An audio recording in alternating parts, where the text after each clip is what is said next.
महापड़ाव के तीसरे दिन के प्रदर्शन में चौड़ा मैदान में मौजूद मेरे भाइयों, बहनों, दोस्तों, मजदूर साथियों, पूर्व वक्ताओं ने काफी विस्तार से आपके बीच में बातचीत रखी है। वास्तव में ये 3 दिन का महापड़ाव जो पूरे देश के अंदर चल रहा है, मजदूर किसान तो हर दिन ही अपनी आर्थिक मांग को लेकर लड़ता है। मजदूर किसान तो हर दिन ही अपनी आवाज को बुलंद करता है, लेकिन 3 दिन के महापड़ाव के मायने क्या है? आज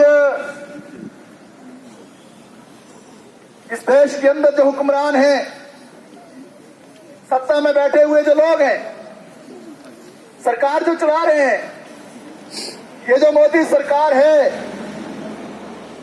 वास्तव में आज ये लड़ाई जो पूरे देश के अंदर 3 दिन की चल रही है, ये लड़ाई ये है कि भविष्य में क्या गरीब आदमी, मजदूर, किसान, मेहनतकश आवाम जिंदा रह भी पाएगा या नहीं रह पाएगा? क्या उसके हकों हकूक की रक्षा होगी? क्या उसका रोजगार बचेगा? असल में ये लड़ाई, जिस तरीके की लड़ाई इस देश के अंदर आजादी की लड़ाई हुई, वैसी लड़ाई है।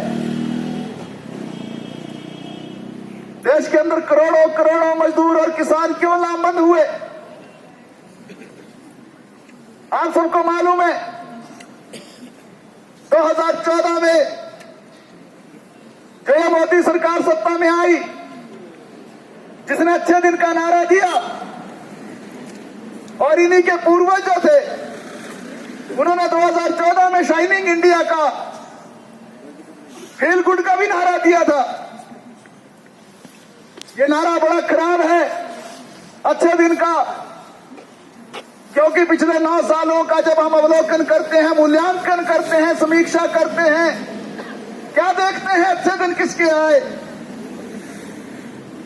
हम दावे से कह सकते हैं 2014 से पहले हिंदुस्तान की जनता में से ज्यादातर लोग अडानी का नाम भी नहीं जानते थे।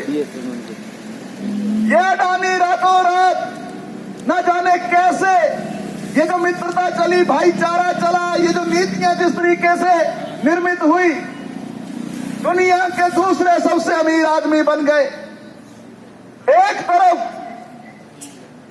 1, 2, 4, 10 व्यक्ति रातों रात करोड़पति से अरबपति, अरबपति से खरबपति बन गए, और दूसरी ओर हमारे देश के अंदर क्या हुआ? आज 22 करोड़ लोग भूखे पेट सोते हैं हमारे देश के अंदर।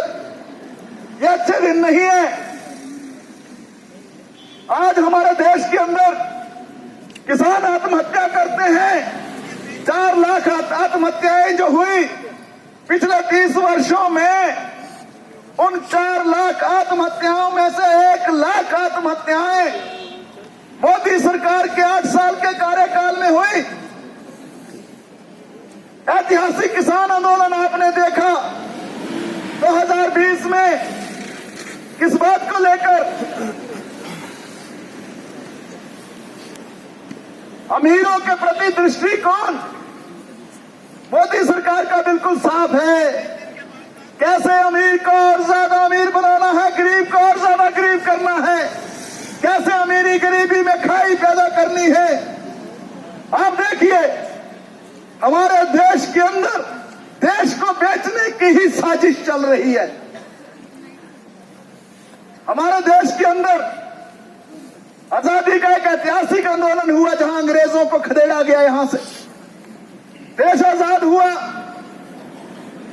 नए किस्म की हुकूमत आई।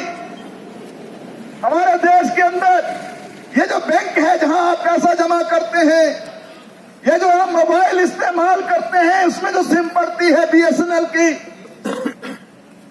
जो आप अपने जीवन को सुरक्षित करने के लिए जो बीमा करते हैं LIC, जिस सड़क पर आप आज बैठे हैं, जिस बिजली को इस्तेमाल करते हुए हम ये जो भाषण दे रहे हैं, जिस रेलवे के अंदर आप सफर करते हैं, जिन हवाई जहाजों के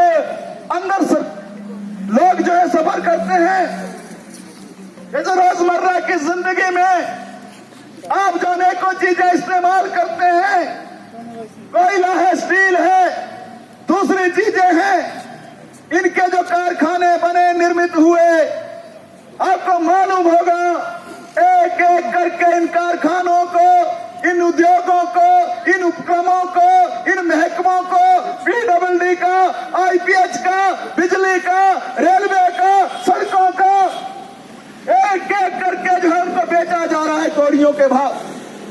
यही नेशनल मॉनेटाइजेशन पाइपलाइन है। अब तो बेचना भी छोड़ो, ऐसे ही ले लो, गिफ्ट है आपको अमीरों को। और जिस तेजी से हमारे देश के अंदर अमीर और ज्यादा अमीर हो रहे हैं, 1% लोगों के पास 40% धन दौलत संपदा चली गई है, जो सबसे अमीर है। और जो सबसे गरीब है 50%, उनके पास क्या बचा? 3%। ऐसा भारत बन रहा है। अच्छे दिन किसके आ रहे हैं भाई?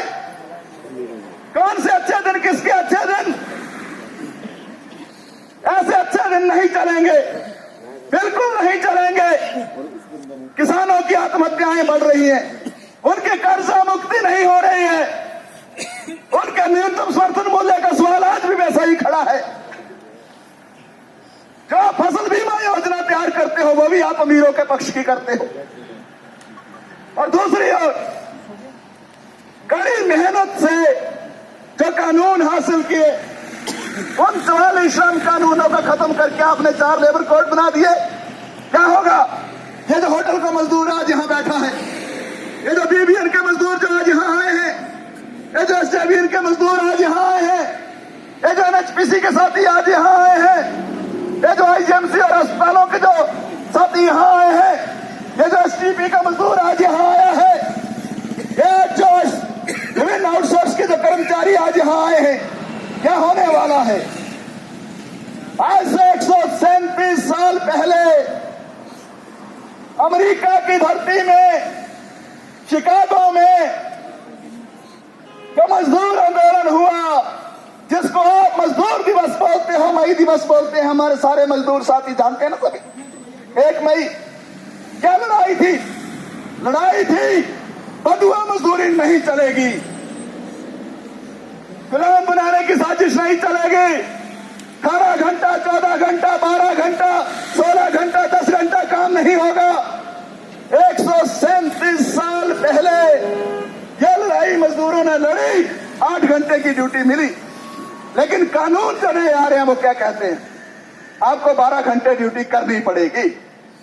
आपने 15 दिन पहले अखबार में पढ़ा, इन्फोसिस सबसे बड़ा जो आज आईटी उद्योग है, उसका मालिक नारायण मूर्ति क्या बोल रहे हैं कि मैं उद्योगपतियों से प्रार्थना करता हूं, अपील करता हूं, देश के प्रधानमंत्री से अपील करता हूं कि 8 के बजाय 12 घंटे ड्यूटी होनी चाहिए। ये पुलिस के जवान खड़े हैं आज यहां, 24 घंटे जूता लगाकर, वर्दी लगाकर। कई बार जो ऐसी स्थिति पैदा होती है, सोते भी नहीं है, एक बंधुआ मजदूरी जैसी स्थिति भी है आज। लेकिन इस बंधुआ मजदूरी से लड़ते लड़ते समाज आगे बढ़ा। लेकिन दोबारा से 137 साल के बाद आज ये कहा जा रहा है कि आपको 12 घंटे की ड्यूटी करनी चाहिए। आप अपना अधिकार नहीं मांग सकते, क्योंकि अगर मांगते हुए हड़ताल करोगे तो जुर्माने भी होंगे, सजाएं भी होंगी, आपका लेबर ऑफिस ही नहीं बचेगा। रोजगार के नाम कितने आगे हैं, पक्के किस्म का रोजगार था इसमें। आउटसोर्स कहो, पार्ट टाइम कहो, कैजुअल कहो, टेम्परेरी बोलो, मल्टीटास्क बोलो, मल्टीपर्पज बोलो, इतने नाम तैयार कर दिए हैं कि जिनकी गिनती करना भी मुश्किल है। आज इस तरीके का वातावरण पूरे देश के अंदर बन रहा है। इसलिए जो आज हम यहां आए हैं महापड़ाव में, हम सिर्फ इसलिए नहीं आए कि हमें 26,000 तनख्वाह दे दो, वो तो लेनी है हमने, वो हमारा अधिकार है। वो भारतीय श्रम सम्मेलन ने जिस तरीके की सिफारिशें की, जिस तरीके से आज महंगाई है, सुप्रीम कोर्ट ने जो 1992 में बोला वो साफ कहा कि मजदूर का वेतन इतना होना चाहिए कि जिससे उसका परिवार अच्छे से चले। वो लड़ाई है 26,000 की। लड़ाई ये भी है कि 2016 में तो सुप्रीम कोर्ट ने बोला समान काम का समान वेतन होना चाहिए। लड़ाई ये भी है छुट्टियां मिलनी चाहिए। लड़ाई ये भी आउटसोर्स के लिए नीति बननी चाहिए। लड़ाई ये भी है उद्योग के मजदूर को 40% वेतन ज्यादा मिलना चाहिए। लड़ाई ये भी है कि मजदूरों की सामाजिक सुरक्षा सुनिश्चित होनी चाहिए। लड़ाई ये भी है कि 8 घंटे की ड्यूटी होनी चाहिए।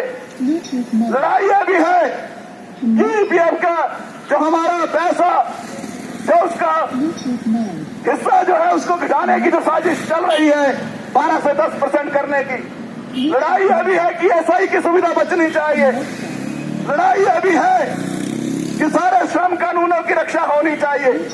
लेकिन साथियों इस बात को समझिए, आप स्पष्ट समझिए, साफ साफ समझिए, ये ईपीएफ का पैसा किसने घटाया? ये ईपीएफ की राशि किसने घटाई? ये फिक्स टर्म रोजगार किसने लाया?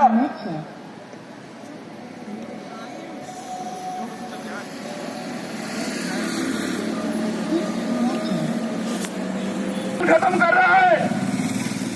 देश के अंदर लेबर कोड किसने लाए? किसी ने तो लाए ना, जो डॉक्टर कश्मीर सिंह ठाकुर ने कहा, प्रेम पातम जी ने, किसने लाए? ये कानून क्या यहां बनते हैं सड़कों में, चौड़ा मैदान में? ये कानून क्या गली कूचे मोहल्ले में बनते हैं क्या? ये कानून क्या नदी नालों में बनते हैं क्या? ये कानून संसद के अंदर बनते हैं, विधानसभाओं के अंदर बनते हैं। और ये जो लेबर कोड का कानून जो स्थापित किया, ये मोदी सरकार ने उस समय में स्थापित किया जब जो कोविड का काल था, जनता त्राहिमाम कर रही थी, सब जीवन की रक्षा की लड़ाई लड़ रहे थे, सब अपने आप को और अपने परिवारों को, समाज को बचाने की लड़ाई लड़ रहे थे। ऐसे समय में सरकार को बड़ा संवेदनशील होना था। उसको तो आपकी रक्षा करनी थी ना, आपको बचाना था ना, आपको वैक्सीनेशन देना था ना, आपके रोजगार की रक्षा करनी थी ना। लेकिन किया क्या? 44 श्रम कानून खत्म कर दिए, 4 लेबर कोड बना दिए। तो ऐसी सरकार तो पूरी तरह से संवेदनहीन है। यह सरकार तो आम जनता की गद्दार सरकार है। ऐसी सरकार तो किसी भी तरीके से आम जनता की रक्षा नहीं कर सकती। तो इसलिए लड़ाई कुछ और है मेरे दोस्तों। आपको मालूम है अगले साल चुनाव होने वाले हैं, और अगर आप इस सरकार को चलता नहीं करोगे, बाहर नहीं करोगे, तो मानकर चलना लेबर कोड बन गए हैं। सरकार घबराई हुई थी किसान आंदोलन से, मुंह की खानी पड़ी थी, किसान कानून वापस लेने पड़े थे, और इसीलिए घबराहट में 4 लेबर कोड बनाने के बावजूद भी सरकार लेबर कोडों को लागू नहीं कर पाई। लेकिन अगर 2024 में मोदी की सत्ता में वापसी होती है तो मानकर चलना कि मजदूर जो है अगर इस सरकार को वोट देता है तो अपनी आत्महत्या के लिए वोट देता है, अपने आप को खत्म करने के लिए वोट देता है। इसलिए आप सभी से यह भी अपील है कि आज लड़ाई कोविड कर्मियों की भी चल रही है प्रदेश के अंदर, जिन पर फूल बरसाए गए हेलीकॉप्टरों से, जिनको कोविड योद्धा कहा गया। जैसे ही कोविड निपटा, सरकार ने पल्ला झाड़ दिया, बाहर जाओ नौकरी से। आईजीएमसी के अंदर क्या चल रहा है? यही चल रहा है, दूसरी जगह क्या चल रहा है? तो इसलिए आज लड़ाई जो है रोजगार की सुरक्षा की भी है, आज लड़ाई सरकारी महकमों को, सार्वजनिक उपक्रमों को बचाने की भी है, आज लड़ाई किसानों के मुद्दों पर भी है, आज लड़ाई महंगाई के सवाल पर भी है। महंगाई से कौन बचा भाई? अगर स्मार्ट मीटर आता तो उससे कौन बचेगा? अगर बेरोजगारी आज तक के हाईएस्ट लेवल पर पहुंच गई तो किसका बच्चा जो है सफर होगा या किसका परिवार सफर होगा?